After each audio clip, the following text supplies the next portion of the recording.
สวัสดีทุกคนนี่เป็นเวลากี่โมงวะเวลา11 โมงแล้วนะครับโอเค11 โมงแล้วครับนะและช่วงนี้แม่งก็ฝนตกไอสัตว์กูออกจากบ้านไม่ได้เลยนะครับ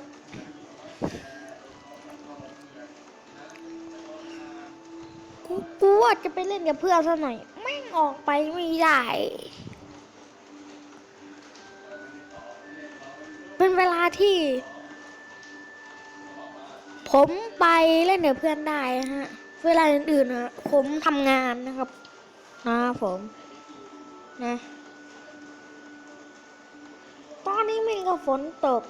ตั้งแต่กลางคืนแล้วนะตั้งแต่เมื่อวานแล้วนะครับฝนไม่ตกสัตว์นรกเดี๋ยวมันจะตกตอนกลางวันหรือเปล่าวะเนี่ย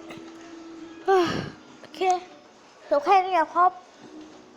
จบแค่นี้แล้วครับ